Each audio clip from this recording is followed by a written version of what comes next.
চীন, ভারত ও বাংলাদেশের ভিতর দিয়ে প্রবাহিত আন্তঃসীমান্ত নদ ব্রহ্মপুত্র। এবার এই নদের ওপর বিশ্বের সবচেয়ে বড় বাঁধ নির্মাণের কাজ শুরু করেছে এশিয়ার অন্যতম পরাশক্তি চীন। তিব্বতের মালভূমিতে এই প্রকল্পের উদ্বোধন করেছেন দেশটির প্রধানমন্ত্রী লিন কিয়াং। বিশ্বের সবচেয়ে বড় জলবিদ্যুৎ প্রকল্প হিসেবে বিবেচিত এই মহাপরিকল্পনা বাস্তবায়িত হলে বছরে আনুমানিক ৩০,০০০ কোটি কিলোওয়াট ঘণ্টা বিদ্যুৎ উৎপাদন করতে পারবে, যা বিশ্বের বৃহত্তম বাঁধ থ্রি গর্জেস ড্যামের তুলনায় ৩ গুণ বেশি। চীনের রাষ্ট্রীয় সংবাদ সংস্থা সিনহুয়া জানিয়েছে, তিব্বতের এই মেগা প্রকল্পে মোট ৫টি ক্যাসকেড জলবিদ্যুৎ কেন্দ্র থাকবে এবং এতে প্রায় ১৬৭ বিলিয়ন মার্কিন ডলার বিনিয়োগ করা হবে।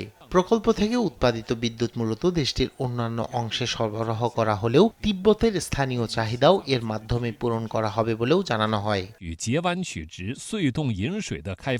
তবে এই প্রকল্প ভারত ও বাংলাদেশের নিচু অঞ্চলের কোটি মানুষের ওপর গুরুতর প্রভাব ফেলতে পারে বলে উদ্বেগ প্রকাশ করেছে ভারতীয় সংবাদ মাধ্যম। তাদের দাবি, হুমকির মুখে পড়বে পানি ও খাদ্য নিরাপত্তা। প্রকল্প নিয়ে গেল জানুয়ারিতে চীনের কাছে উদ্বেগ প্রকাশ করেছিল মোদী সরকার। নয়াদিল্লির দাবি, এই বাঁধটিকে চাপ সৃষ্টির কৌশল হিসেবে ব্যবহার করতে পারে বেইজিং।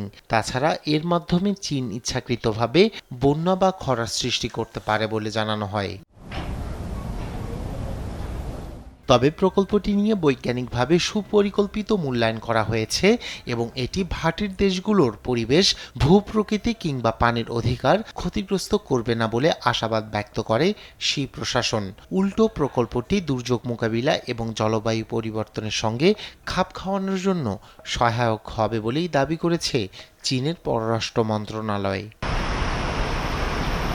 রায়হান কবির শুভ্র, নিউজ ডেস্ক, দেশ টিভি।